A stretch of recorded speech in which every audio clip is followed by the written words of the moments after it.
because of the number of people, either overpopulation or underpopulation, or optimum population. So having a number of either overpopulation, underpopulation, or optimum population means we can make a budget. A budget of what? Taking money to various sectors to serve or to solve the problems of our people. So government can plan or can budget in their parliament to take some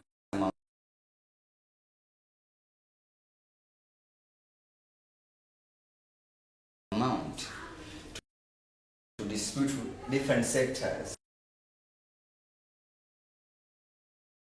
so that their community or their people served. For instance, overpopulation means the high number of people in relation to available resources.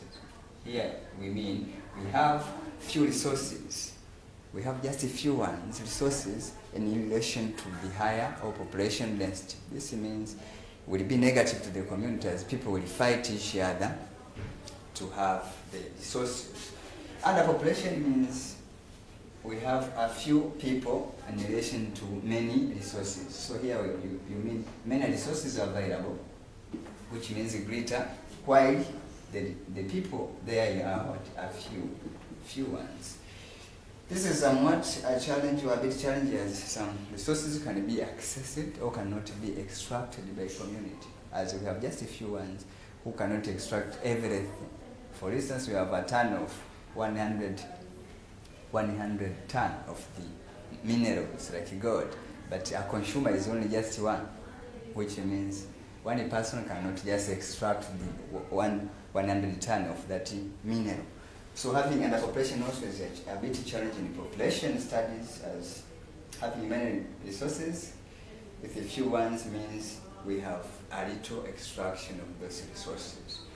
Optimum population means a balance between available resources and the people. So according to theorists like Malthus, like Esther Bozrap, they always argue that the community must have the so-called optimum population, which means having just a little number of people versus a little resources, or having greater number of people also in other side greater resources, which means we have a plenty of resources, also a plenty of the consumer. This means the balance of resources available versus the community. The resources available can be easily extracted by the community. So we are always urged to have this balance, because it balance or it budgets all resources available in the community. So those were some 5 very important usefulness of having population data in relation to planning, as having demographic data means you can show the trend, you can show the increase or decrease in amount of people, which means you can show the rise or fall in population. Having also a number of people or population data means you can distribute easily the social services. Social services like education, health, water, electricity, among others, can be easily accessed by the community in relation to the planning of the government as related to the so-called population data. Number 3, as we have described, is check on the growth by controlling it. So population control, which means the family planning or birth control or birth family planning can be easily being put in place because of the data obtained through either census sample survey or vital registration. Also, we can check on changes either caused by fertility, mortality, and migration. As we have said, this fertility, mortality, and migration is what account for the component of population dynamics, a component of population change, which means either positively, negatively, as we did in this presentation. Budgeting processes, as also we have linked it to overpopulation, underpopulation, and optimum population. So we have seen that having population is both advantages and disadvantages. Having underpopulation also has many advantages, however also disadvantages. Optimal population is ideally a nightmare to many countries, but one of the best approach to have development in our community. That is the balance between resources available versus a balance of number in terms of population growth.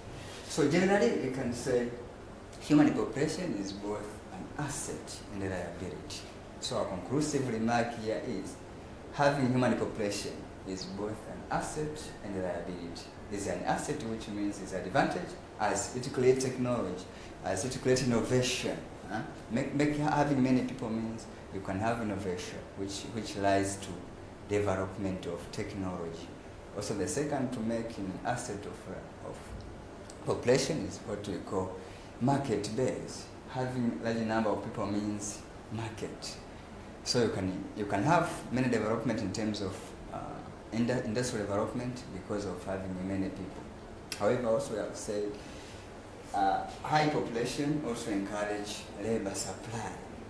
The large number you have in a community means you have a skilled labor, semi-skilled labor versus unskilled labor. In the other side or other part of overpopulation or human population is negative side or negative impact, which means having large number of people means you create mass unemployment. Of population of an area means we have a competition in terms of post of jobs. Therefore, our population can create unemployment or massive unemployment. As you all know, in the current planet Earth, what is existing in many countries, both developed and developing nations. Other part also is negative in terms of environment, which is environmental degradation or environmental pollution. The environmental pollution can be caused by either noise pollution or contamination of water, which is water pollution, and other types of pollution. So this marks the end of the first question, which needs us to show the essentials or the importance or the paramount importance of having population data in relation to planning. Also to suggest the means of collecting data, the ways, which is traditional way of collecting data to the community, which you have seen as three main methods, such as census, sample survey, and veto registration. So that's the first question to present for today. The second is also coming from the same topic, which is human population. The questions reads, implementation of Tanzania explicit and implicit population policy of 1992 emerged with different outcomes. Some demographers are still in debate that the accomplishment of this goal were originally set, while the others argue that it has reached nowhere it was to be. Then explain how would you validate this debate by considering the both sides. The setup of the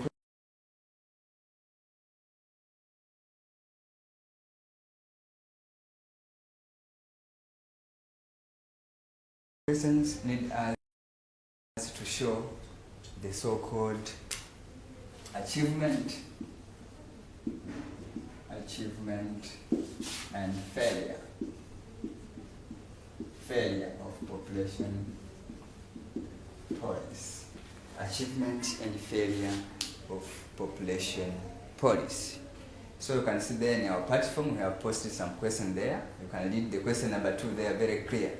The target of the question is achievement and failure of the population policy. So there in our introduction we can show what is population policy and some element of it and other types. So population policy means a demographic documents, a document or statement or laws or principles that can be set by the community or set by government or set by individuals to accomplish their goal. In this case of human population, as our studies here, demography means a set of laws, a set of principles, which is basically guiding a human population which is again demographic parameters. As we did in the prior question, we said demographic matters including maternal rate or maternal rate. Then we have the birth rate or fertility rate. We have also rate of migration. We have marital status and other parameters. So all these parameters are to be considered in the population policy in order to solve all problems related to the human population. Therefore, a human population policy is of two kinds, which is direct and indirect population policy. The document or the rules or principles that is guided the demographic parameters are of two kinds, which is implicit and explicit, which means indirect and indirect policy. So we have direct policy and indirect policy. So we have direct policy and indirect policy. Direct policy, we mean all population policies that is direct affecting the human population. They are also called explicit because they just a document which is direct influencing or affect direct the human population parameters. So for instance, birth control measures like in China, where we have one cup, one child policy, which means one family must have just a single baby, either a boy or a girl, which means if you are not abiding with that law, means you can be punished by the community or by the government of China. So indirect policy, in the other side, is all regulations or laws which in one way or another can affect human demography or human parameter. They are either direct or indirect. A good example in these indirect policies in Tanzania, where not all regulations are direct emphasized by the government, but just creating awareness to the community. So having that policy is up to you as a community. So following that, maybe 2 children to bear within your lifespan, depending on your choice, but their target is just to create awareness to the community, so that that community can in one way or another be aware regarding the impact of that population issue. So those were some types of policy. As I said, direct policy or explicit population policy affecting direct a community. If you are not abided to that policy, you can be punished or you can be taxed by the government or community. Good example is in China. What happened around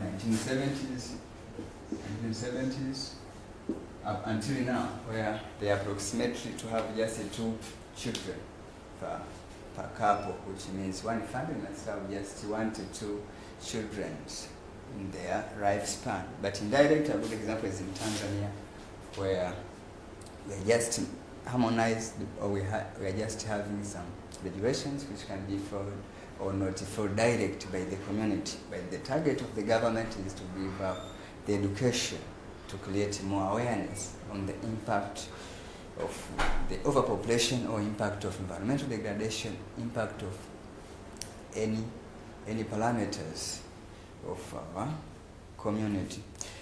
So the question is how the police in Tanzania has succeeded or has achieved in solving different problems of the community.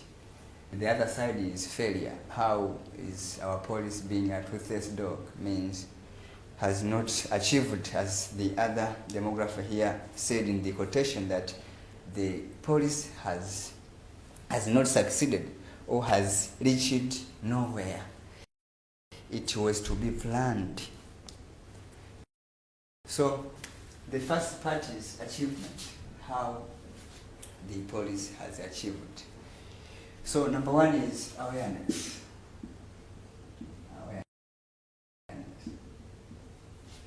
Police has achieved to create awareness in many geographical or demographical items such as reproductive health education. So the government has created the awareness to the community.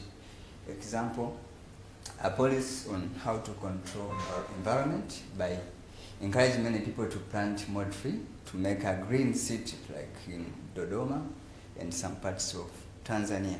This means the policy is encouraging more people to have awareness on the impact of environmental degradation. What will happen if the environment will not be clean? So this means the policy has achieved to create more awareness to the community. Birth control promotion. The policy has promoted birth control.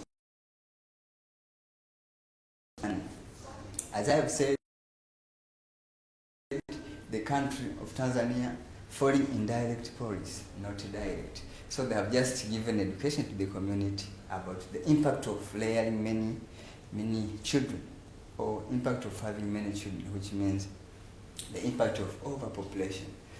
So birth control measures like the promotion of use of condom, UDI, the use of steroid, and other measures has been taken by the community in the center of the health centers to give education on the reproductive matters so that they can control the number of people in their families. Number 3 is refugees issue. The check on refugees program. Tanzania population policy has achieved to check on the issue of refugee, where countries from maybe Congo, Rwanda, Burundi, and part of Somalia, Sudan, and many countries are in Tanzania because of different camps created by the government of Tanzania. This means the Tanzania government, from the policy of the population, which encourage having harmonization of the people, means the refugees camps has been created to solve the problem of refugees from the nearby or neighboring countries, including Congo, Rwanda, and other countries of our neighbor. So the policy has achieved to have camps of refugees to solve the problems of political issues nearby the countries. Number 4 is gender equality and empowerment. Gender equality and empowerment. So currently we have somewhat a balance between two gender, which is female and male. Female and male currently are in the balance way, in harmonized way, as anyone can access the social services, anyone can be allied, compared to the previous era where girls were treated negatively to the community. But currently FGMs, that's female genital mutilation, has been eradicated in the community due to awareness created by the police. Also, a balance of ownership, a balance between man and woman in terms of ownership. As you can see, different land ownership can be treated by either female or male in a community. So our population policy in Tanzania has succeeded to create a balance between man and the woman. Number 5 is in the issue of engagement between NGOs and the private sector. Private sectors.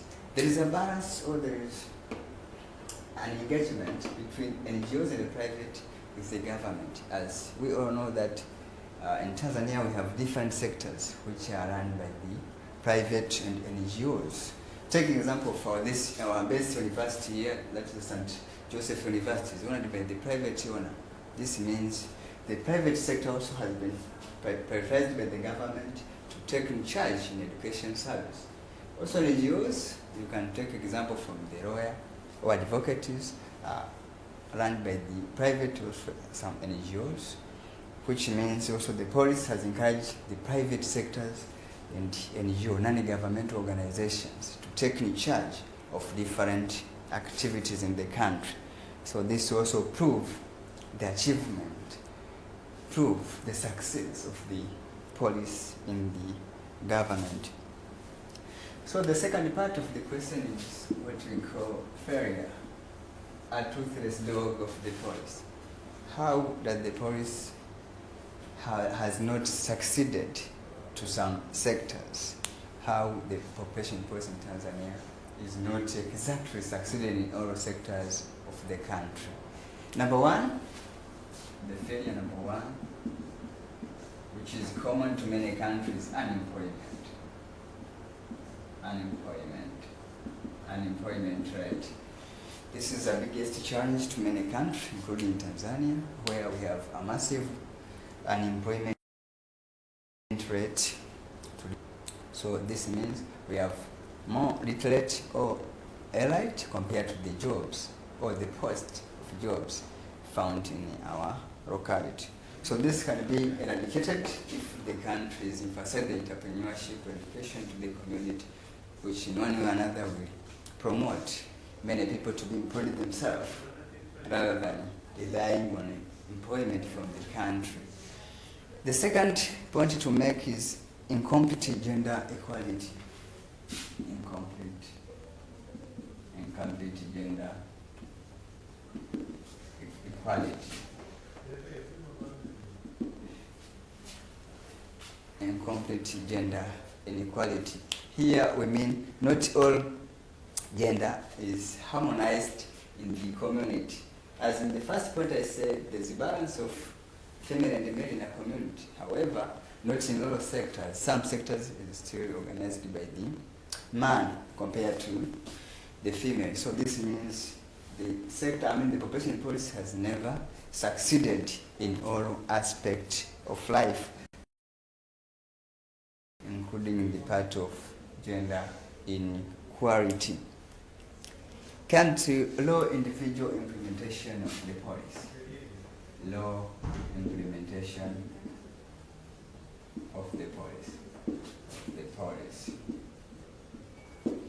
So the awareness treated by the police in the country is not all over the country, all over the community, as some people are not aware of the policy that is guiding the human population or the demographic matters of a community. So this means there's a law implementation of the policy in individual level to a person. For instance, a layman found in a village is not aware of the reproductive health education that is accessed by the community found in urban areas.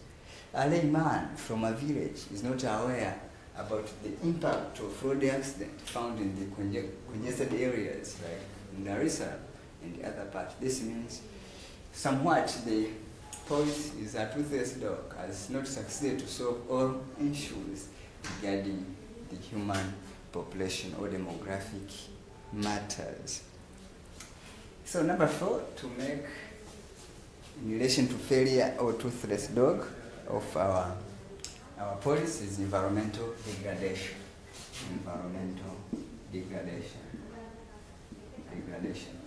As we have said, having large number of people means you have different problems, you have different challenges, one being environmental degradation. As I have defined the area that environmental degradation implies the introduction of unwanted material which results to loss of the quality of the environment. So if you have land, for instance, you lack the quality of the land to produce, you lack the quality of water to be safe to community, you lack the quality of the peace of mind, that means noise pollution in a community. Therefore, it is a toothless dog part of the policy, as existence of environmental degradation or environmental pollution means the policy is still not succeeded in all sphere of life. Also, another issue to make here as failure is pregnancy. We're still having a pregnancy issues among adolescents. Our children are still having a pregnancy, especially in the coastal areas in some part of Tanzania, where we have institutions which create them to have exposure to the adult issues. So existence of A pregnancy in a community means also a toothless dog, a failure of a policy in the community. So we have also still the problem, we have still having the problem of pregnancy in a community, which also prove the existence of failure in the policy. So generally, we can say achievement and failure of population policy enables the government to take action to consolidate more the policy so that they can fit the community target. They can fit the community target.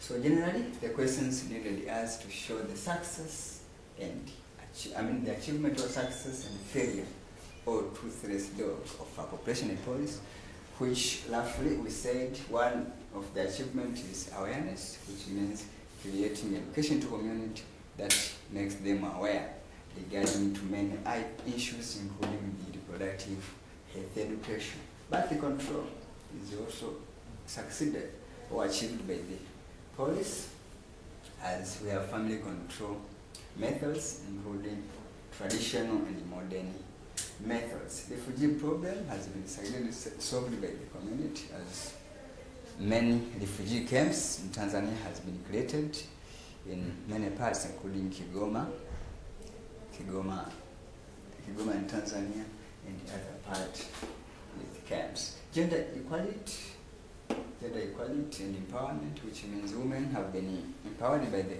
government to have many items, to possess many economic, political, social, and cultural factors or development of a community. NGOs and private sectors are engaged or are linked to the government to offer or to serve the community in terms of social, economic, and political matters. Failure of it, we have seen we have unemployment rate, which means mass unemployment rate, reflecting that we have seen the high number of people in relation to the resources available.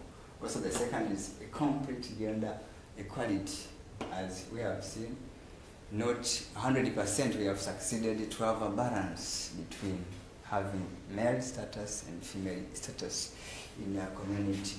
Low level of implementation of the policy, especially to laymen, who is individual in our community, is still a doubt to make in relation to our discussion of population policy. Come to pregnancy issues is still there in our community, and environmental pollution or degradation is there to make in relation to our question, which is failure of population policy in the country. So that's what is question number 2, which needs us to describe the achievement of population policy of Tanzania and their failure in succeeding their population planning. The third question is coming from power and energy, or fuel and power and energy. Our question is, coal is a black or brown rock consisting mainly of carbon, which is formed by compressed vegetative remains of past age. Assess 4 categories and 4 contributing factors to a decline in coal production in the world.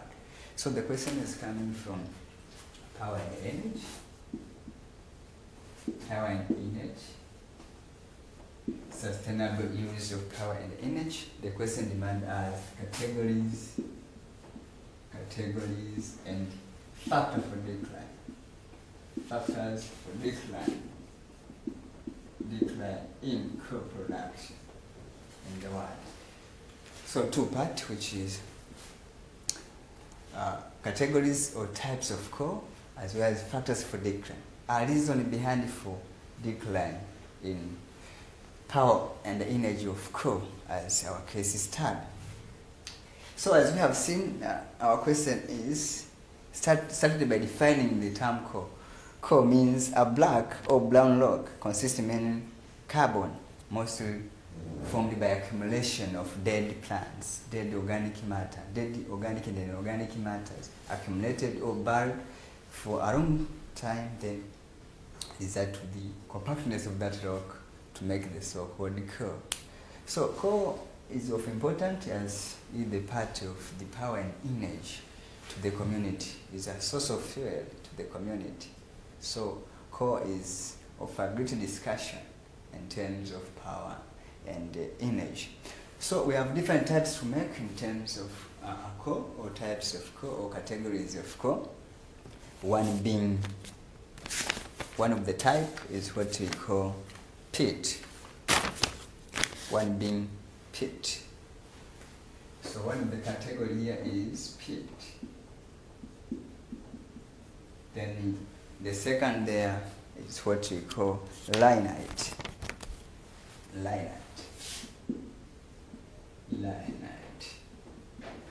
Number 3 to make is what we call bituminous. Bituminous coal. Number 4 is what we call the so-called anthracite. And the last to make in our discussion is graphite coal. So these are main types or categories of the coal. So peat are very young, a young coal. They are just young coal, almost mined or extracted in countries like Russia, Finland, USA, and covering almost 0.4% of the whole of the global coal mining in the world. So just 0.4% of the coal found in the world is of peat, which is the very youngest type of the coal. They are very recent and they are accumulated to form the power and the energy or coal in recent years. So they are very young. They are mostly found in countries like Russia, Finland, Ireland, and USA. So to just account 0.4% of the global mining of the coal in the world. So the second is lignite. They are just brown coal. These are brown coal. Lignite coal. They are a brown coal. They are blind coal in color, and they are always halfway peat coal. Means they are of mixture of some particles of peat and some particles of inorganic matter. So they are not younger than peat, but they are in halfway, which means there are some vegetative matter found in a peat, which can be also found in a lignite. The third, which is bituminous. Bituminous coal, they are just hard and black compacted coal. They are just coal with a black color and mostly compacted color. They are of a plant in our globally, as 80% of the coal in the world is of bituminous, which means a blacky in color type of coal. The fourth to make there is anthracite, which is the hardest particles of the coal, the hardest coal in the world.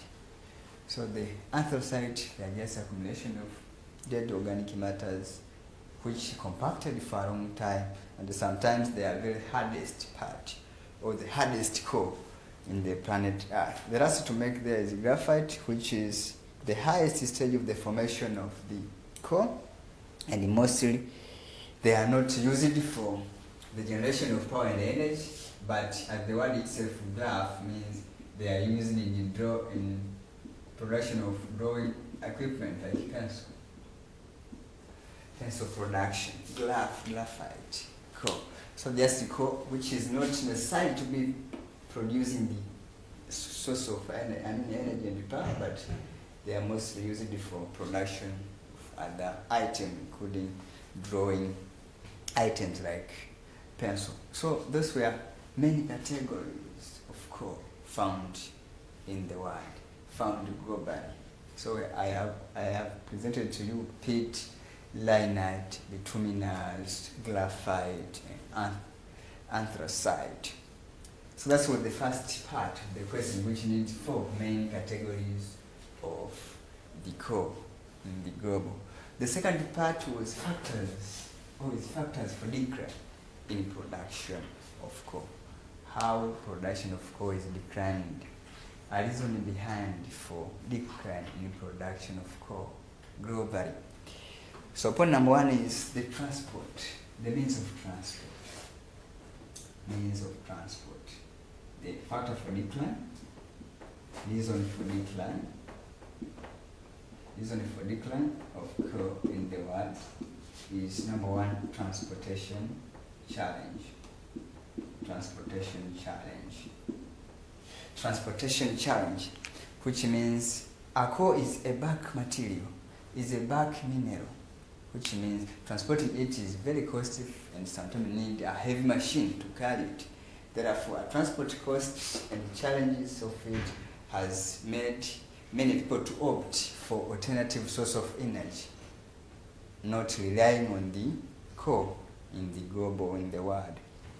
So transport cost or transportation challenge, as the coal is heavier to carry or bulk, it is too much heavier to carry, therefore very challenging in making transportation of them. Number two is expensiveness of this source of energy.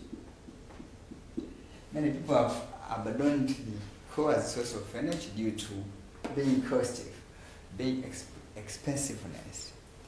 The coal extraction is expensiveness in terms of labor supply or labor power, in terms of capital to be invested, the level of technology to be invested in the area, among others. This means also, this is a challenge, or this is a reason for many people to opt for other source of energy and not a coal in the world. Number three to make is environmental challenge. Challenge for environmentalist challenge. Many environmentalists have been debating on the usefulness of it in relation to the impact of it in the community. So the coal brings environmental problems to the community as they produce the ashes, which means they can cause dirtiness of the area. Therefore, environmental challenge like land degradation, environmental challenge like pollution, air pollution, and the other environmental issues lies on the environmentalists to challenge on the coal as a source of energy in the world. Hence, this has encouraged the so-called decline in the world coal production as a source of power and energy. The other point to make is being dark and dust, production of dust and darkness of the coal. As I've said, many environmentalists are challenging it because of being dust. So this is among the challenge that has taken as a point to make for falling of it in the world. So the decline also is influenced by having dust. The coal extraction of coal creates dust. Therefore, some people discourage it as a source of energy. So they just need other alternative source of energy and not this source of energy, as it is dust, as it is heavy, as it is dark, and other reason to make. So this makes the end of the question number 3, which is categories and factors for decline. As we have said, categories of the coal, including peat, lignite, bituminous, anthracite, graphite, and other types. But reason for decline of it as a source of energy is being costly in terms of transportation, being costly in terms of its operation, that is expensiveness, environmental challenge, that is environmental pollution, as well as being dusty and dark. So generally, mining sector as a general or alternative source of energy has to be taken place in the community so that they can conserve the environment. Alternative sources of energy include energy like gas, energy such as the use of solar panels, among others. So it is important to learn the power and energy as their source of engineering activities, a source of manufacturing industry, a source of everything, any operation, economic operation of the community. So all sectors can be rising up because of the promotion of power and image to community. So that's the end of question number 3, which was the topic of power and energy. Demanded us to examine the categories and factors for decline of coal as power and image in the world. So welcome to question number 4.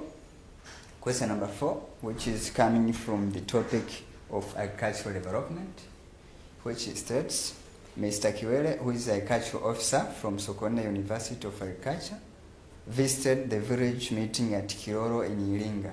That was about the way to develop agricultural sector to the village. During his presentation or his speech, Mr. Kiwere told the village that development of agriculture is a product of both social-cultural factors, or social-factual parameters, and climatic factors. How does this Kiwere's statement correct? Use 8 points. So the topic here is agricultural development. Topic of agricultural development, which need factors for agricultural development based on the so-called social-cultural factors or parameters, and the so-called climatic or environmental factors. So social-cultural factors to make, as I can start by defining the term agricultural development or agriculture. Agriculture means a process or a fundamental human activity dealing with two main issues, which is rearing animals versus crop cultivation. It's the practice of farming versus practice of livestock keeping. So here we have 2 sectors to make, which is crop cultivators versus livestock keepers. Livestock keepers versus crop cultivators. Agricultural development needs different factors. One being a fertile soil. If you have a fertile soil, it means you will succeed in agricultural development, since the agricultural development needs a soil to encourage the growth of plants, like example maize, to make fuel. The second factor to make in relation to general factors for agricultural development is capital investment. The large-scale agricultural development needs investment of capital. A huge capital is needed to be invested in agriculture so that you can succeed or achieve it in terms of agriculture. The third to make is what you call level of technology. The higher the technology means the higher the development of agriculture. Therefore, if you have mechanization, if you have application of fertilizers, means the development of agriculture is there because of knowledge. Policy or government policy there also to emphasize, to make emphasis on the development of agriculture. Kilimo Kwanza policy in Tanzania has been acted as a backbone of the Tanzania agricultural development. So those were some of reasons or factors which can lead to the achievement of agriculture in any country of your choice, in any country of your case, being Tanzania, USA, South Africa, to make few. So coming to our part 2, our question is reason for agricultural development based on social-cultural factors as well as climatic factors. So by starting with social-cultural factors, number 1 is the so-called type of the farming practice. Type of farming practice. Type of farming practice. This is among the social-cultural parameter, social-cultural factors which influences our development for agriculture. How? We have different style, different farming practice, including subsistence, economy of agriculture, shifting cultivation, crop rotation style, and sedentary farming, mixed farming, and other. So the development of agriculture of any type depends on the farming style of a community. As the question needs as social cultural reasons that can encourage agricultural development. Therefore, a farming style of that community, being mixed farming, for instance, being a shift cultivation, and the other style can encourage more development of agricultural sector in the country. So a type of farming determine the level of agricultural development. So that is point number 1 for social cultural parameter. Factor number 2 to make is type of crop. The type of crop. Type of crops grow. The growth of crops also is linked to the social cultural parameters. How? Because some community perceive some activities to be done by man or to be done by woman. For instance, in our case, men in some parts, men are encouraged to grow yams in West Africa. For instance, in West Africa, the culture of West Africa, men is there to grow the yam. So to them, West African people, yam is grown by men, while vegetation is likes the land or land is owned by only man, while in parts land is owned by both man and woman. So we can take an example from Chaga and Kilimanjaro, Tanzania. Chaga community in Tanzania. The land ownership is mostly dominated by man, especially based on their dynasty. For instance, if you have Arombo of Chaga, if you have Masawe, maybe Masawe clan, then they are just ones who can own that property and not other dynasty. So therefore, this means ownership of land also affects the production of agriculture.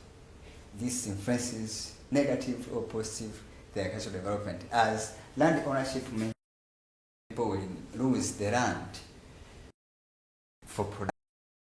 That is, can be classifying that land depending, or dividing that land depending on their clans, maybe being a Masawe, being a Chaga from maybe Ishumundu and the other parts. They are there to divide that land, and they are the owner of that property and not otherwise. This means land ownership, it can create a division of land, hence affect direct the agricultural development of the community. Number 4 reason to make in relation to the social cultural parameter is what we call religious influence. Religious influence.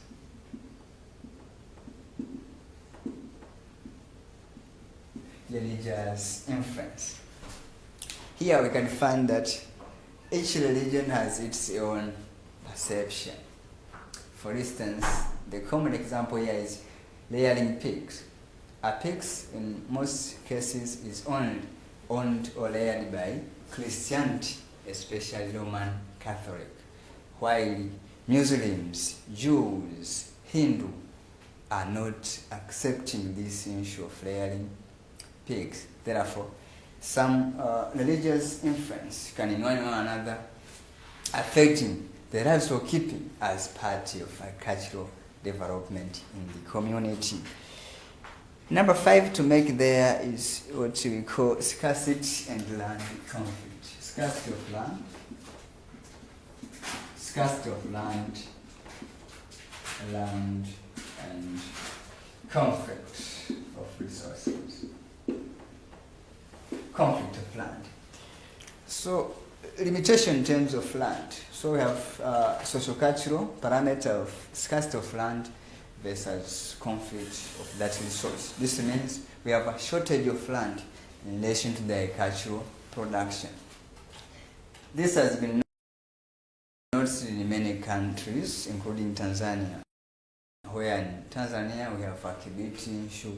We have example from Kilosa district in Tanzania. Also in West Africa we have a Fulani conflict, a Fulani community fighting each other, which means there is a conflict between the so-called farmer farmers versus the so-called pastoralists in many countries or in many societies. This means this also is a bit a challenge to to agricultural development. Why? Because we have a shortage of land for planning for agricultural development. We have a shortage of land for encourage development of agriculture. Therefore, a scarcity of land or shortage of land is socio-cultural factors manifested through the conflict between farmer and the pastoralist existing within the community, including Kilosa Dis in Tanzania, Kibiti in Tanzania, Fulani society in West Africa, to mention a few.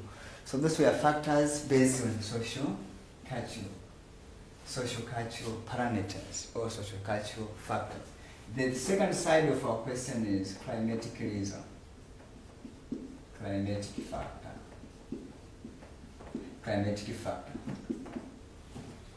factor or environmental reason. So climatic factor, here we talk about all factors which in one way or another are influenced by the weather or a particular climate of that area, being tropical, equatorial, Mediterranean, savanna, to make a few. So climatic factors are also important in describing the agricultural development, because factors such as rain, factors such as temperature, factors such as wind, and factors such as sunlight encourage in one way or another development of agriculture. For instance, or by describing rainfall or precipitation, the amount of rainfall is what determines the amount of yield, the amount of harvest, the amount of outcrops or outputs made by agricultural development. So it means the moderate rainfall, the moderate precipitation encourage high amount of yield in our community. Therefore, if we have a moderate one, will encourage development of agriculture, as crops or plant will grow well, compared to harsh rain, if that is too much drought or too much rain, which means will lead to perishing away of the crops. So rainfall is of important to be discussed here as part of climatic reason, as they encourage development of agriculture. Temperature, as we all know, that amount or degree of hotness or coldness of a particular body of the atmosphere. The temperature is important also in agriculture, as the growth of plants or the harvesting processes depend on the temperature, which is optimum temperature. Each crop needs its own temperature range. Some are in 21 Celsius, other than 30 degrees Celsius to make fuel. So this means a moderate temperature, a moderate heat is needed to make the yield, to have high yield in the community. Number 3 to make is wind. Wind means air in motion, a movement of air from one place to another. This means if you have heavy wind, you have high speed, high rate of wind, means you are going to discourage development of agriculture, since wind can destroy the plants. Wind can destroy the crops found in the farm, such as maize, beans, mango, to make fuel. Therefore, our wind also is something to talk, something to debate in relation to climatic reason for development of agriculture. Number 4 is sunlight, which means a light from the sun can positive or negative encourage development of crops, since sunlight creates the so-called photosynthesis of a plant. Ability of a plant to make its own food depends on the sunlight. So adequate sunlight means the high rate of photosynthesis, the high rate of making food to that plant. So a plant with the food means good, and the harvestation of it will be of high quality and high quantity.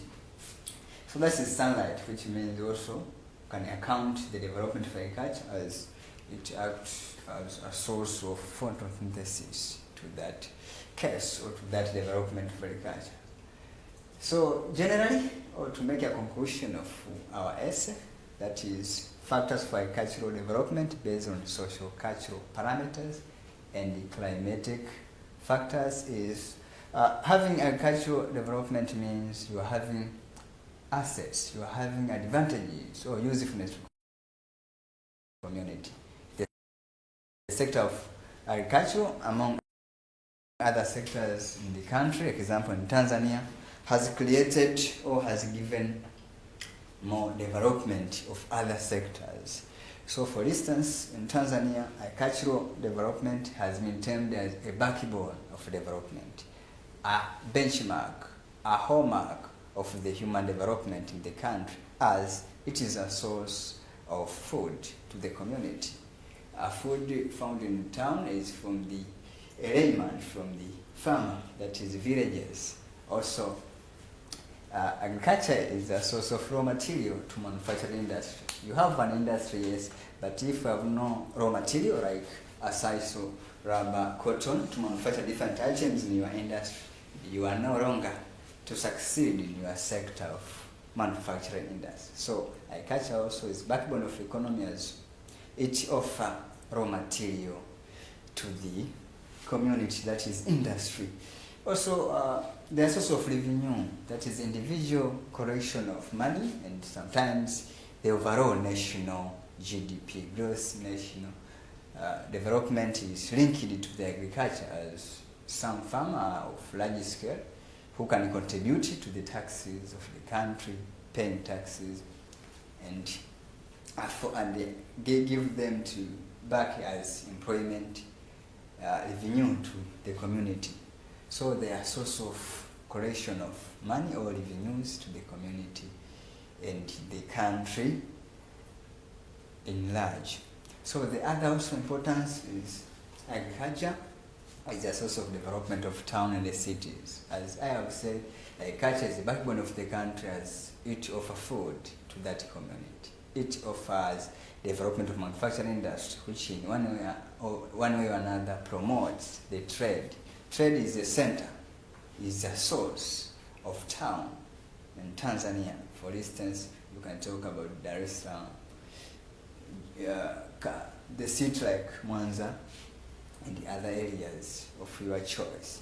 So that is end up the question number 4, which is agricultural development based on social cultural parameters and the climatic factor, where we said social cultural parameters or social cultural factors influencing the agricultural development, including type of farming practice, which means a style of farming, a style of the farmers in their society, a type of crops to be grown by the community, that is either a man, like in West Africa, where a man is there to grow yam, while just vegetation or plants are planted by the woman.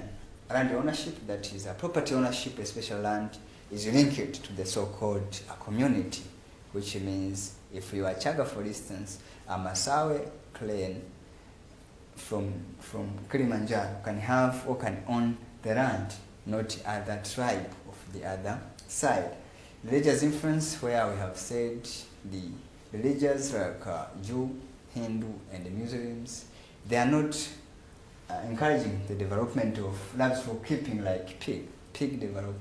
A pig rearing is not there to their religions, while Christianity, including Roman Catholic, they encourage both all activities of agriculture to be grown, including the pig rearing. The last to make in social cultural parameters is scarcity of land or shortage of land. A land or shortage or limited land is there to community due to having farmer and pastoralist conflict. A farmer and the pastoralists are colliding because of the shortage of land, hence bring a challenge to development of agriculture in a country. The other side of the question was climatic factors, where we have described the temperature, rainfall, wind, and sunlight. So that's marked the end of question number 4, as from the topic of agricultural development. Agricultural development.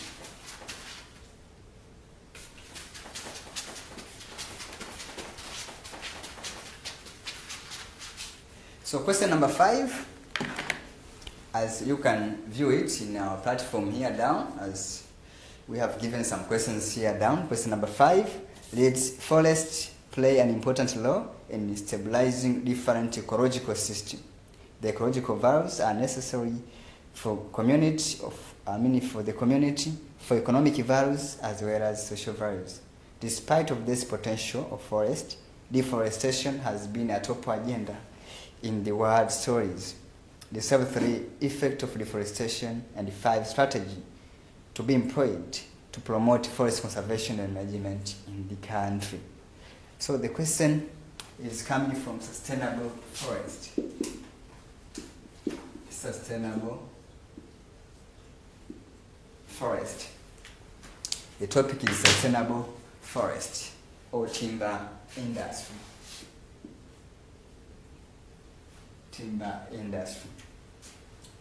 Forest. So the question demands us to describe the effect of deforestation.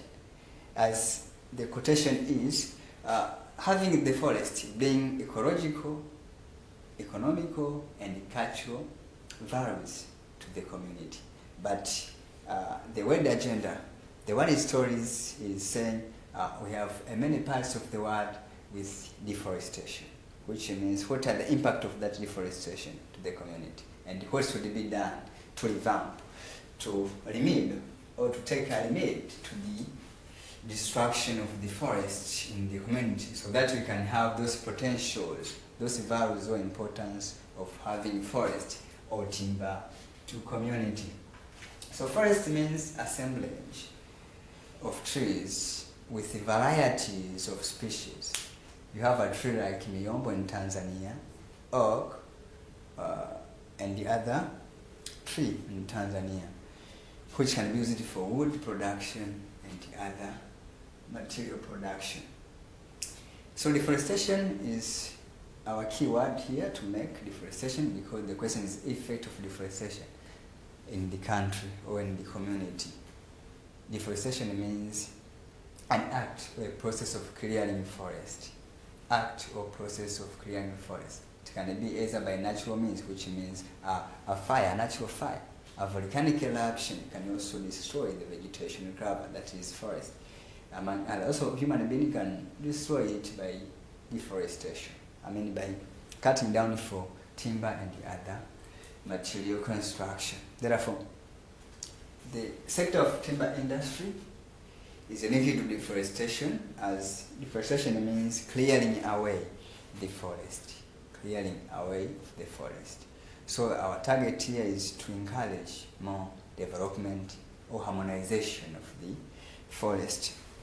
So effect number 1 to make in relation to our topic here, which is effect of deforestation, is what we call drought. Drought. Deforestation or cutting down the tree will discourage development or growth of plant, which in one way or another will automatically lead to drought. As we all know that hydrological cycle, that is rain formation, depends on the vegetation cover, which means transpiration rate. The rate of evaporation versus the rate of transpiration, which means evapotranspiration, is what qualifies the area to have high rate of rain for precipitation. Therefore, drought means a scarcity of rain, which means if we cut down tree, if we have loss of those vegetation which can attract the formation of cloud as a result of rain formation, will automatically lead to drought of the community, drought in our environment. So number 2 in our case is climatic change. Number 2 is climatic change. Climatic change. Destruction of forest is an effect of deforestation. Deforestation. So climatic change means if you destroy the forest, means you are destroying the carbon sink. You are distracting the carbon sink of our planet Earth. As we all geographers understand that the tree or vegetation curve act as absorber of the carbon dioxide and releases oxygen. Therefore, carbon dioxide is part of the global warming gas, which is greenhouse gases. Therefore, having the carbon dioxide or plenty or abundance of the carbon dioxide cycle within the environment will lead to depletion or destruction of ozone layer. Therefore, a change of the climate to the community or to the environment. Number 3 to make is loss of biodiversity. Loss of biodiversity. Loss of biodiversity. As we all geographers understand that biodiversity means a variety of species. A variety of species in a vegetation or in any community. So a species like a plant, like in Tanzania, which we have a story on Miyombo disappearance in the country. Rhino disappearance as part of case study of the tourism sector or animal and wildlife. Therefore, loss of biodiversity will be linked to deforestation as some habitat of the living organism in there within the vegetation curve. So destroying the vegetation curve means you are distracting the survival of biodiversity, the survival of living organism, which is found in the area, especially the vegetation area. Number 4, to make the shortage of timber. Shortage of timber. As I have said, timber or production of timber depends on availability of forest. The forest is linked to timber production. So firewoods are timber itself, the wood, the production of table production will be not there because of lack of species, which is plant. The hardwood will be not there. The softwood as part of forest will not be there. Therefore, the shortage of timber in an area will be manifested itself in the environment as an impact of destructing forest or deforestation. Number 4 to make is what we call soil erosion. Soil erosion or land degradation. Land degradation. Soil erosion, that means a physical detachment of the land or soil from one place to another. They are mostly caused by either monoculture and other reasons. But in our case of deforestation, it means deforestation creates a bare land, creates the exposure of the land or soil to the so-called agent of soil erosion. Therefore, wind, water, and other mechanism of soil erosion will take a place within our bare land. Therefore, will lead to soil erosion, and the aftermath of it will be loss of quality of land to produce. That's the land degradation. Number 6 to make is migration of living organism. Migration of organism. So migration of living organism. As we have said, vegetation curve, especially forest, a source of habitat. So clearing it by either fire, by either volcanic eruption, by either cutting down by human being, will create the migration as of the living organism as it lost the habitat of those wild animals. So loss of habitat for them will lead them to escape away from the from the forest. Therefore, migration of living organism from one place to another to look for adequate environment, to look for clean environment for them to survive. As in our case here, the area is already perished away. It is already deforested by human activity.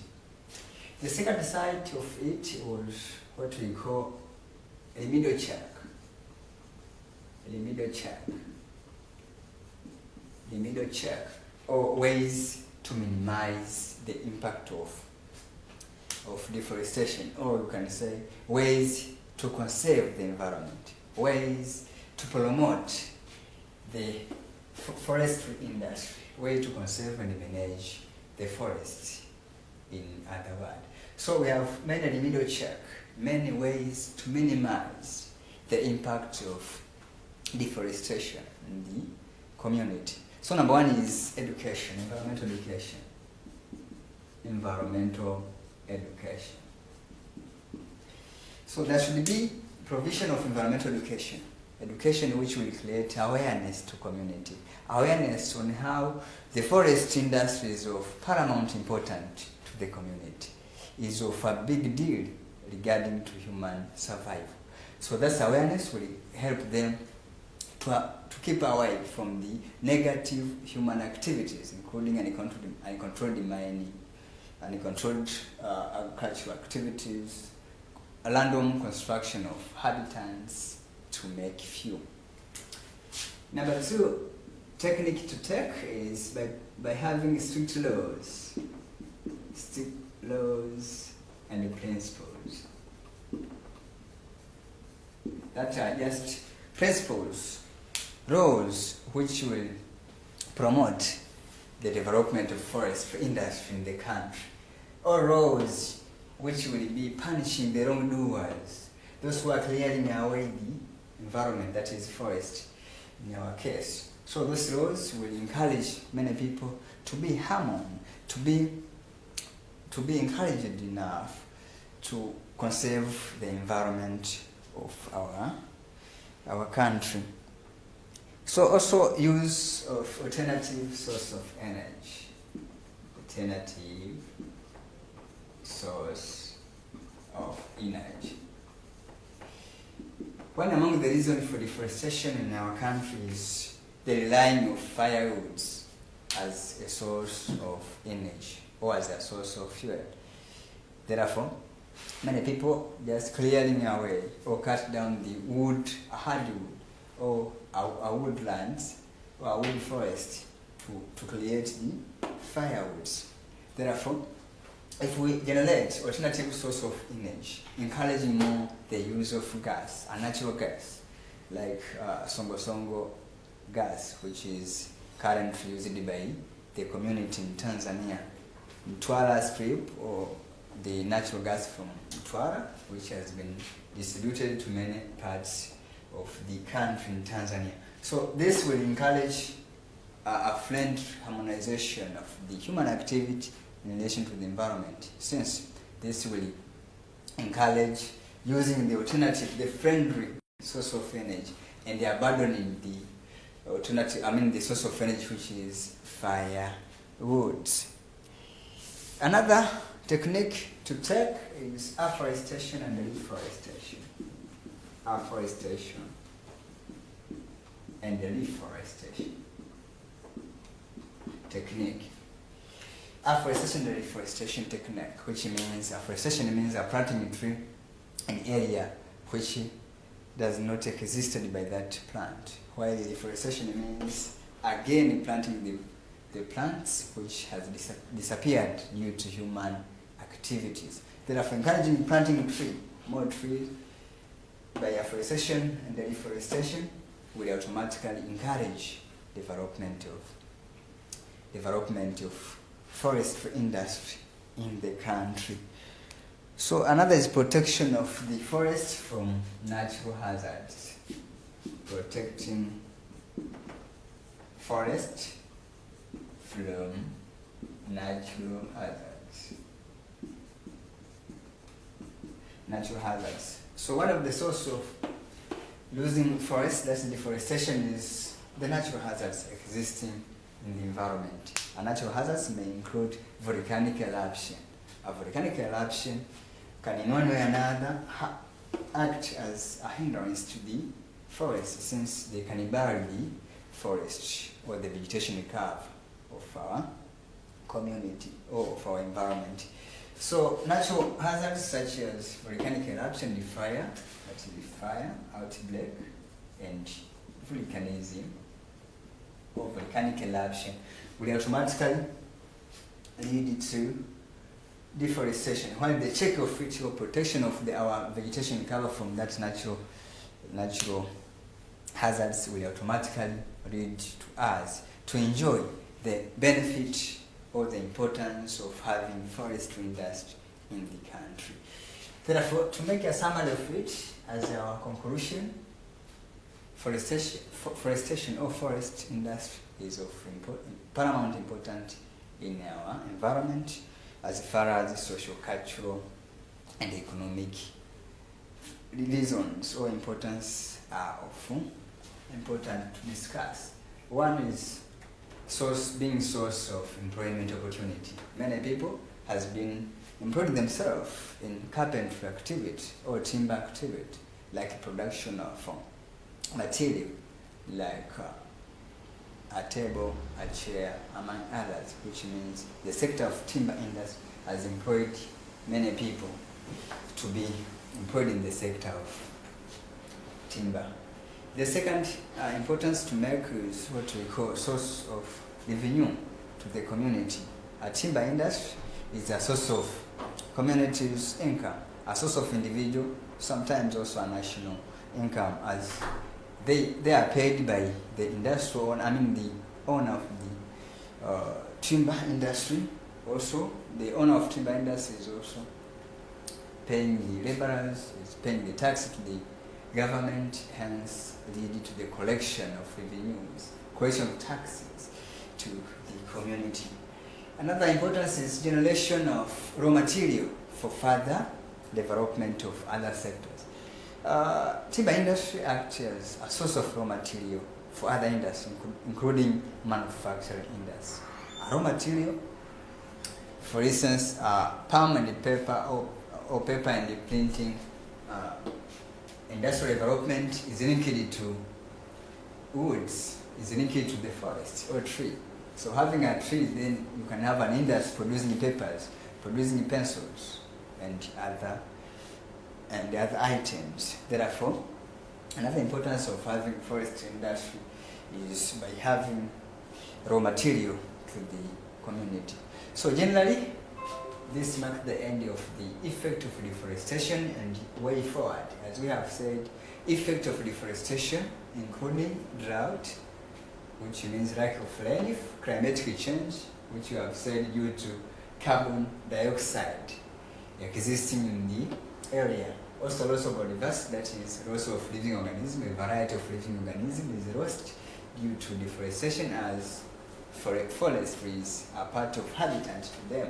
Shortage of timber or shortage of lumbering is there also to make in terms of effect of deforestation. Soil erosion or degradation also is there to be described as impact. Also migration of organisms due to loss of habitat to them. And part of remedial check, what should be done is environmental education should be encouraged to create more awareness of the community in preserving the tree or forestry industry. Strict laws and the principle, that means there should be a policy, there should be laws which will punish the wrongdoers, those who are cutting down the tree of our forestry. Alternative source of energy is also there to make in our discussion here, because the alternative source of energy will act as environmental protection of the forest, since we abandon the production of wood as a source of energy to villagers. So afforestation and deforestation also, as we have said, planting more trees to our community. For example, in Tanzania, we have also a policy of green cities, planting more trees to make a city green. Example is found in Dodoma city, Mbeya city, and some parts of the region, which encourage more green city by encouraging planting more tree of the area. Protecting forest from the natural hazards, as I have said, hazards including pest, disease, volcano, fire, which in one way or another destroy the environment, destroy the so-called forestry or forest industry.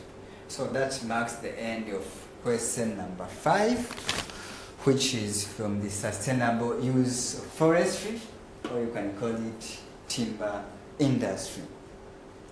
So welcome to question number 6, which is coming from tourism, environmental friendly tourism, a case study of South Africa as our case. The question is, as you can pass through in our presentation, in our document posted there in our platform down, reads as the Republic of South Africa offers a friendly atmosphere for flourishing of tourism in the continent. South Africa is located on the southernmost tip of the African continent and is marked by a decent ecosystem. Briefly examine 8 factors for successful tourism in South Africa. So the question is asked to describe the factors for development of tourism in South Africa.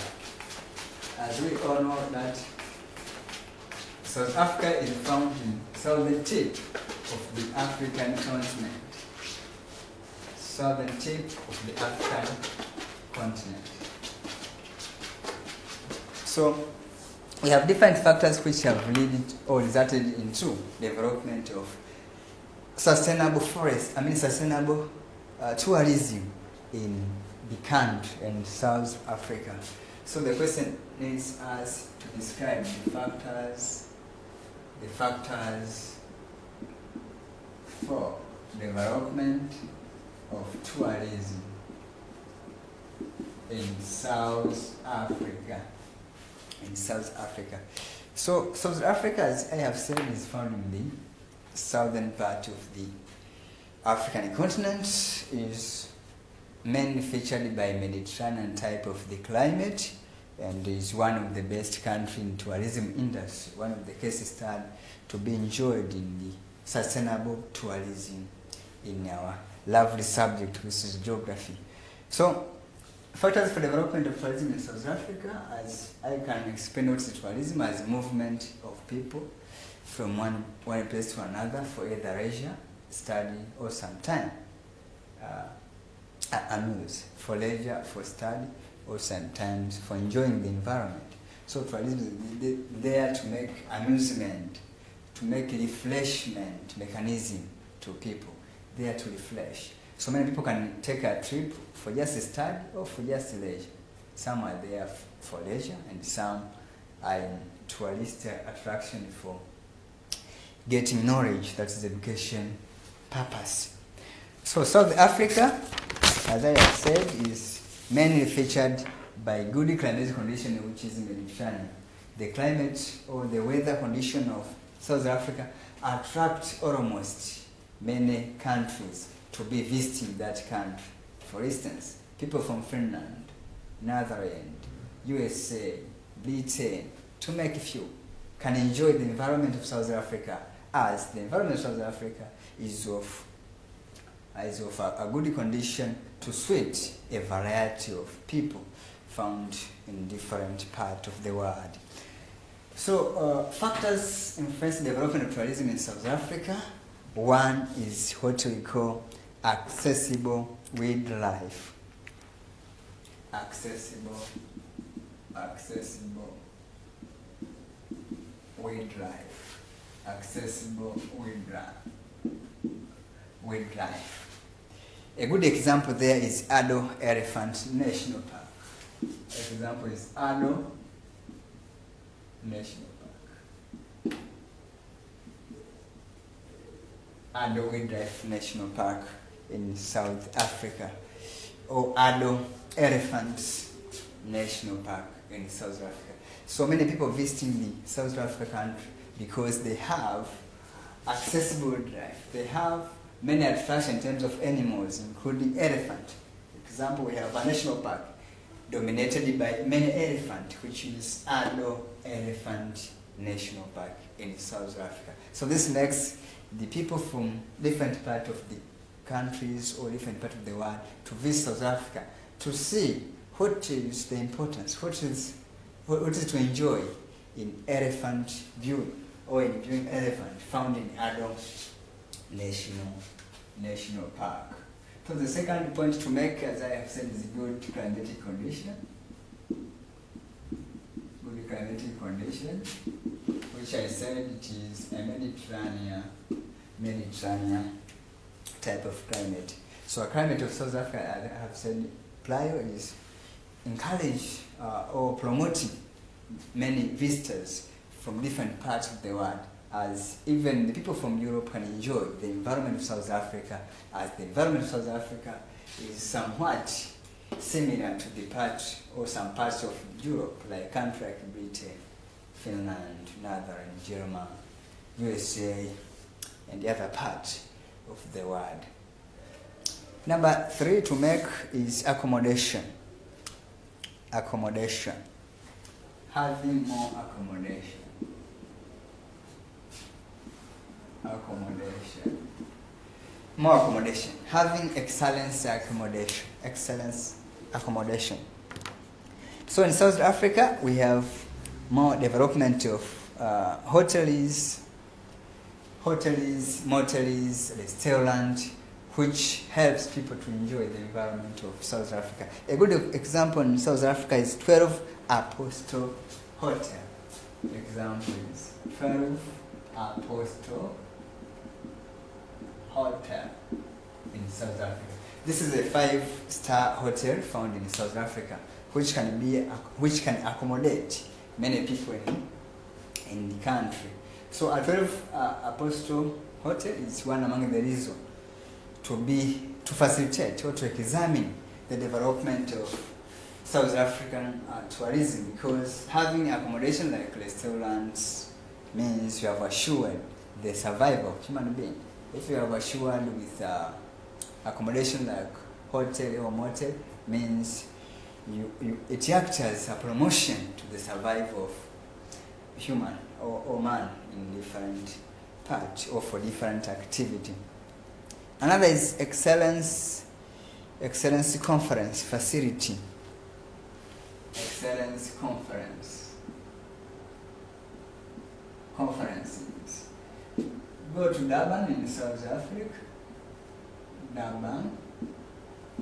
Durban in South Africa. Also in Cape Town. In South Africa.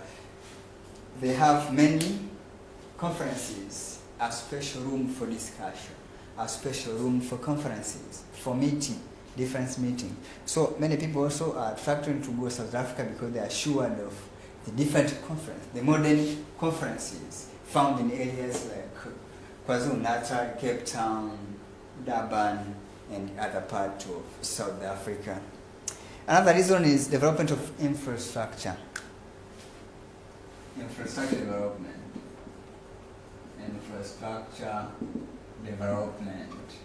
Development of infrastructure, including railway, airports in South Africa, has also facilitated easy development of South Africa tourism industry. How? Because this has facilitated the easy movement of people from one town to another, from Kimberley City to Cape Town City, from Durban City to Cape Town City, and other parts like Transvaal City, a western part of the South Africa, and the other part. So a good example is Tambo International Airport.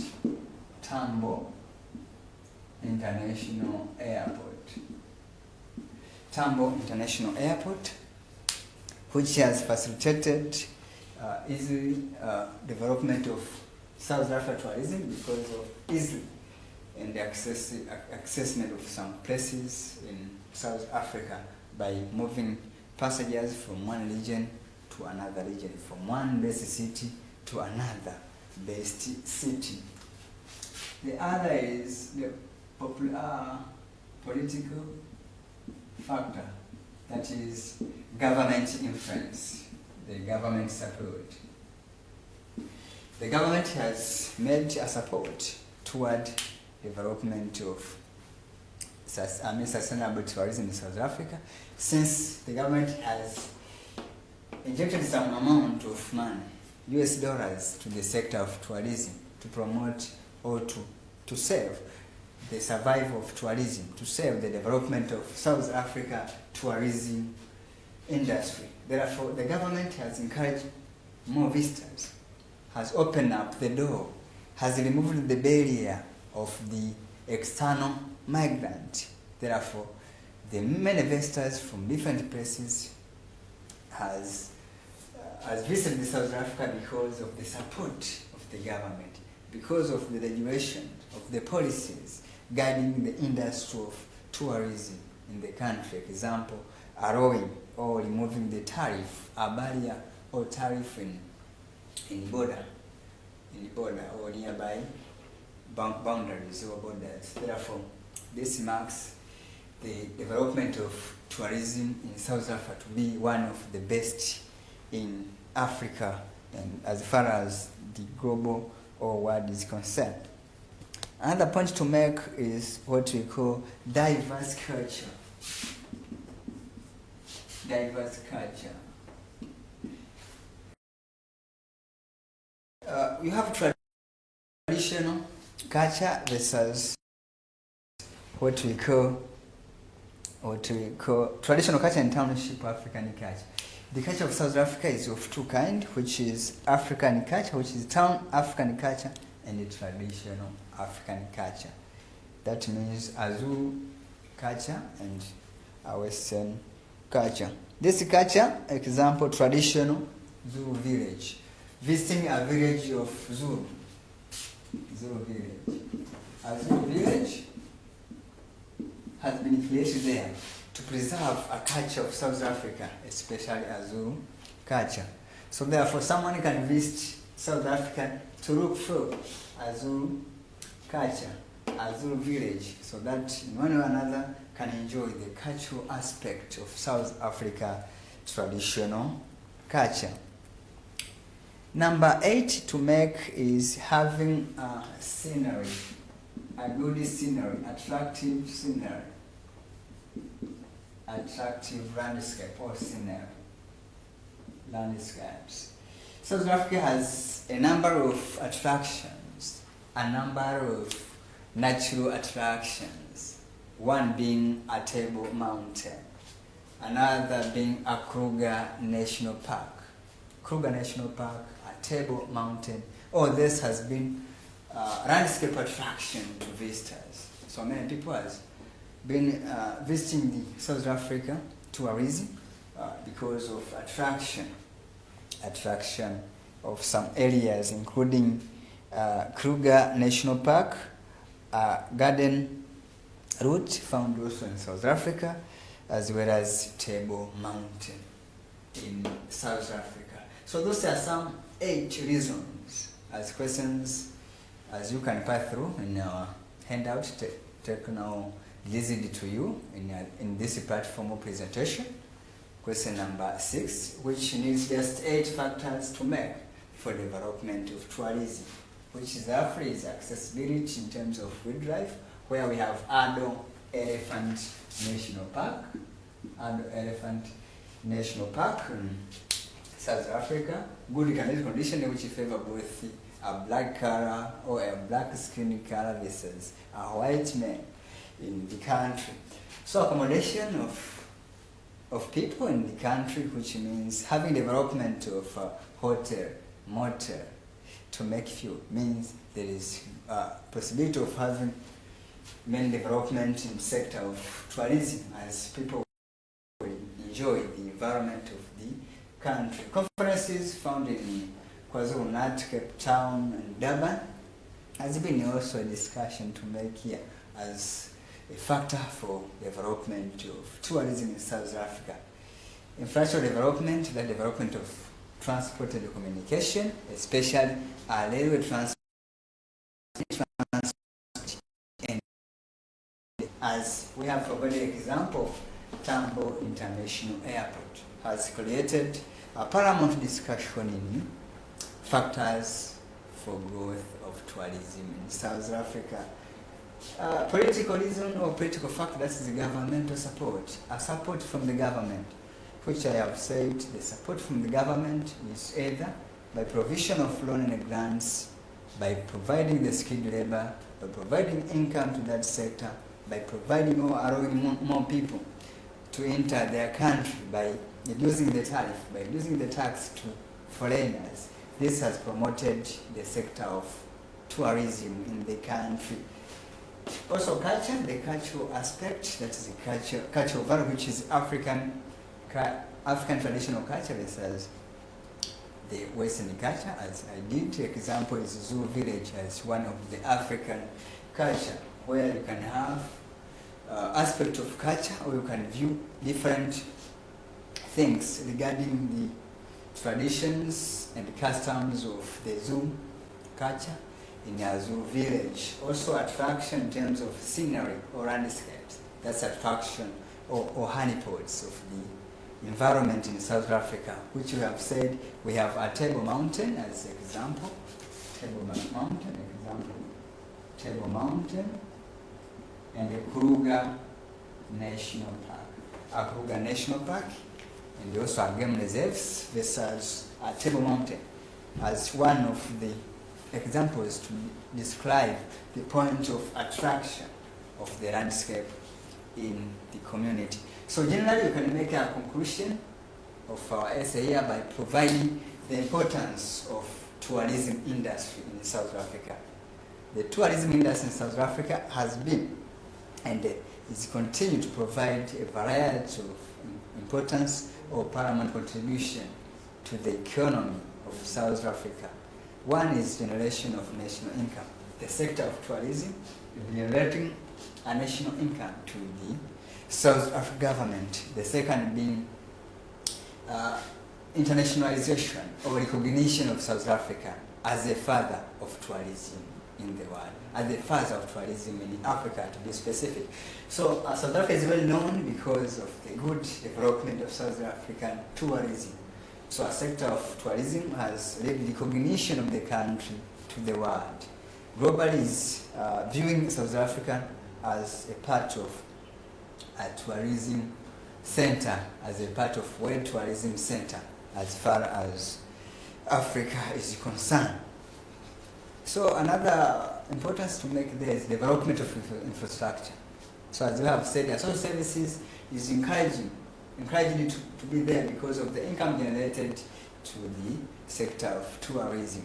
So social services like water supply, electricity, to make fuel has been generated or used in the country because of the income generated to the sector. Furthermore, the transportation sector has been widened up to accommodate the number of visitors in the country. As I've said, the visitors can come from Sweden, Finland, Germany, USA, Britain to make fuel, automation, fuel. Therefore, all of this describing how far is South Africa is a father of tourism in Africa and the world itself, and it's important to continue doing the best environmental or sustainable environmental tourism in the world.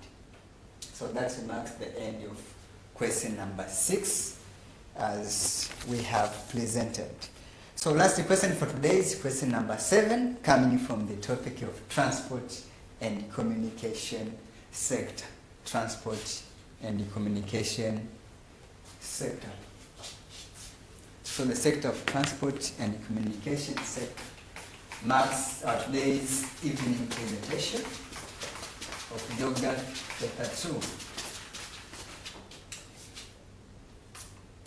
As I said earlier, that Geography 2 comprises different topics which include both human and economic activities, and as far as population development is concerned.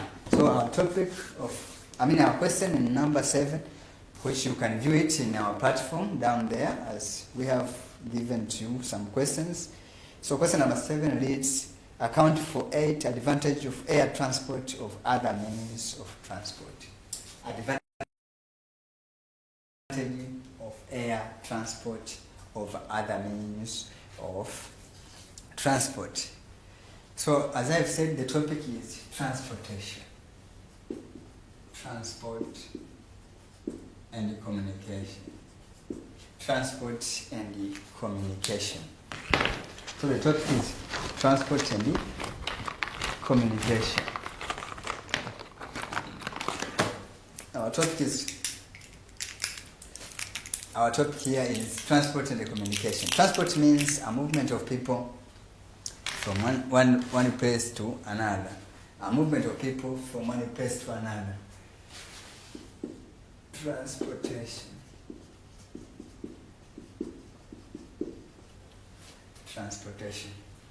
So transportation means a movement of people from one place to another. Transportation means, as I've said, movement of people from one place to another. We have different modes of transport.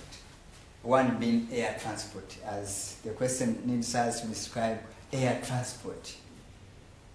How air transport is important or is advantageous comparing to other mode of transport. Which other mode of transport? That means land transport like road transport, railway transport, marine or water transport, pipeline transport to make fuel.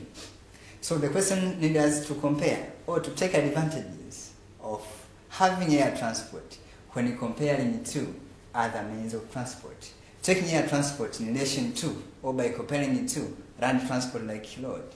Taking air transport by comparing it to road transport, water transport, pipeline transport, among others. So therefore, air transport, as our case, means movements of people by using an aeroplane. Movement of people by means of aeroplane. Movement of people by means of aeroplane. By means of aeroplane. By means of aeroplane. So the topic here, our topic is transportation. Advantage of air transport. So number one is what we call fastest mode of transport. Air transport is the fastest, quickest mode of transport compared to other modes like road transport, marine transport, and pipeline transport, as it uses aeroplane or helicopter to travel from one geographical unit to another geographical unit. Therefore, when comparing to other means of transport like road and railway, air transport is the fastest or quickest mode of transport. The second is rescue. A mode of transport used in rescue ensures.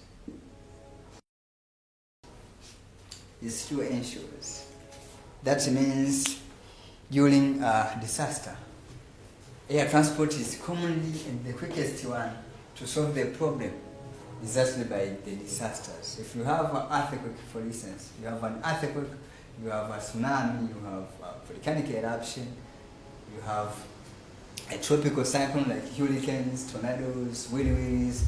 There you must have the so-called air transport to travel people from one place to another.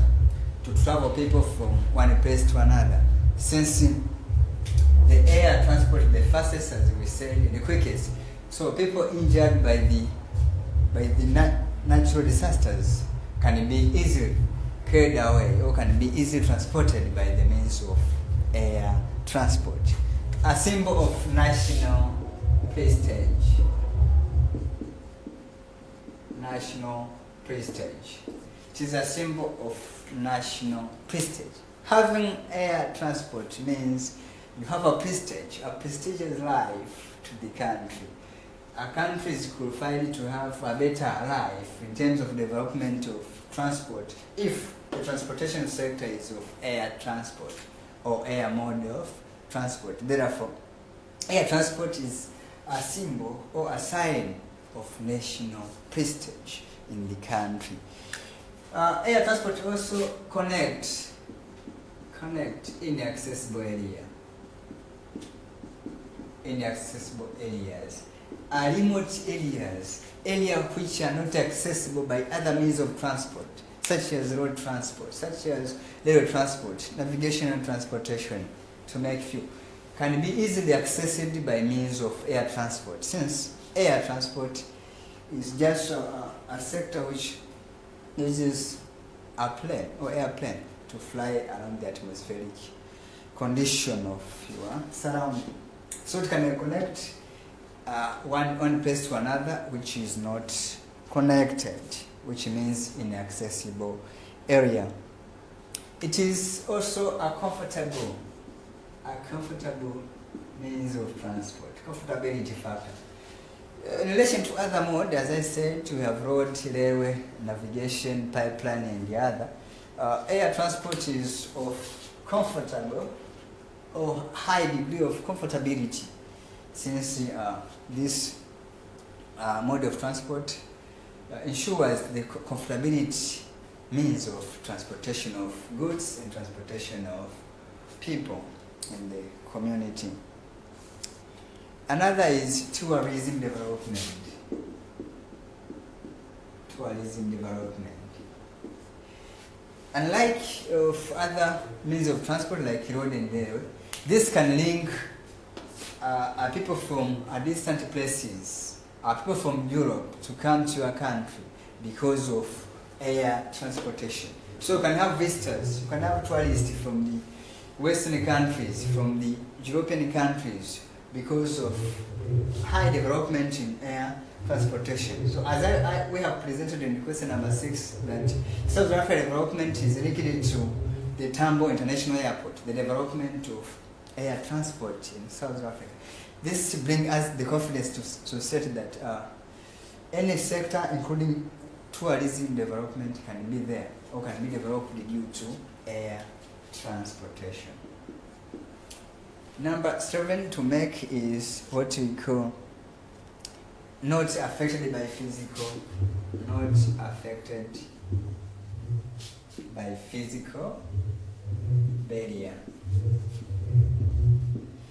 Unlike the road transport, which depend on the physical or nature of the surface, air transport does not need the physical or environment concern, since road transport, for instance, needs the surface to be flat, not of mountainous, but air transport can fly even if you have a rough mountainous areas. So air transport is not affected by physical barrier, while other means of transport like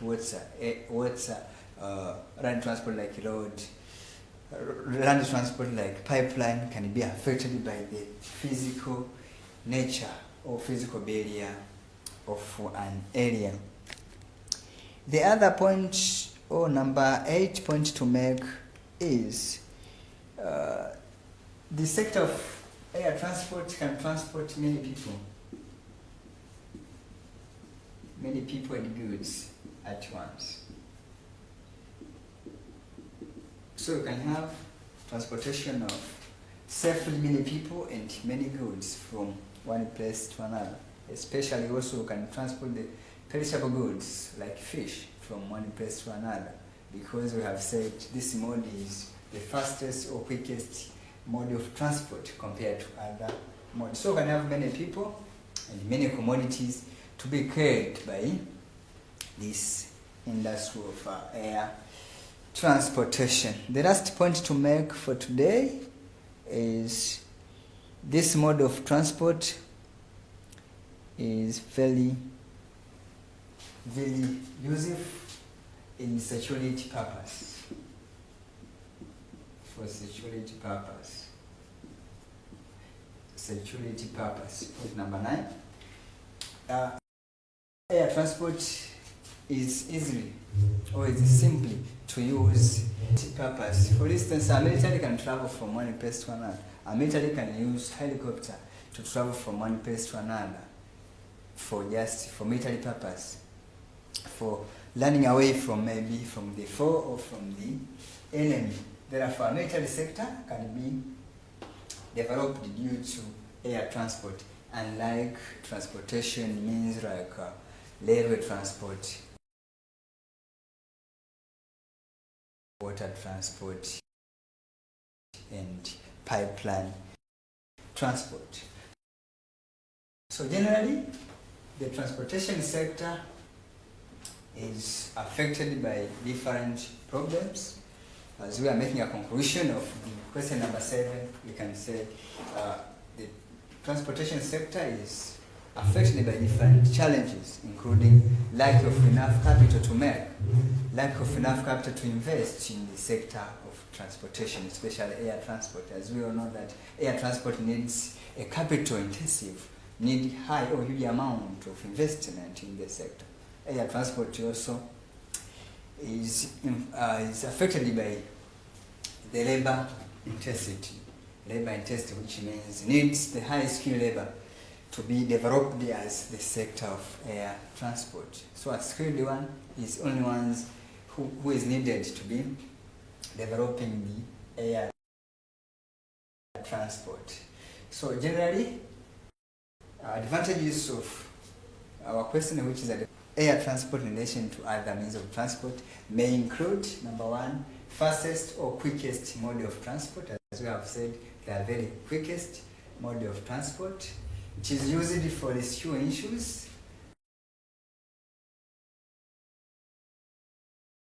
That is, if we have natural hazards like calamities such as volcano eruption, earthquake, can be easily taken by means of air transportation. National prestige, as we have said, it is a symbol or a symbol of a national prestige to the community.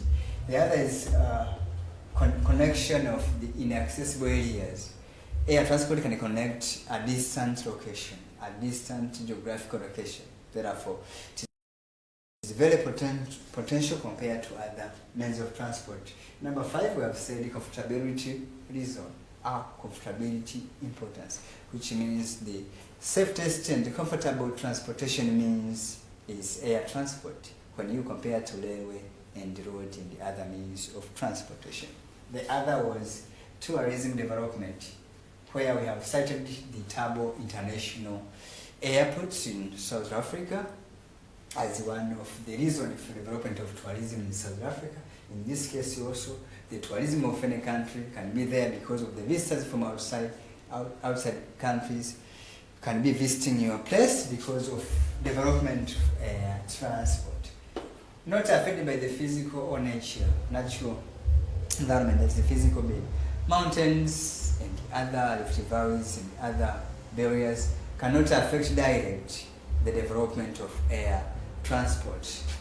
The other point number 8 is the sector of air transport is the quickest and transit many people and items.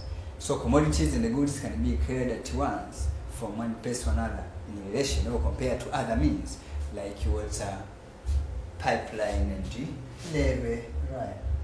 Security purpose, as we have said, military or army development also needs so-called air transportation. So air transportation is of importance in relation to other means of transport. So that marks the end of question number 7. As we have posted to you in the handout given, or questions outlined in this platform, and I hopefully you have enjoyed some discussion as we have traveled together to describe different topics. We have made almost 5 topics. Topic number 1 was human population development. Topic number 2 was agricultural development. Topic number 3 was sustainable use of power and energy. Topic number 4 was the forestry or timber industry. Topic 5 was the so-called transport and communication. Hopefully you have enjoyed our discussion, and we offer you any comments in our platform, and hopefully you enjoyed a good evening, and goodbye. Welcome again to another presentation of St. Joseph Online University platform. Thank you and goodbye.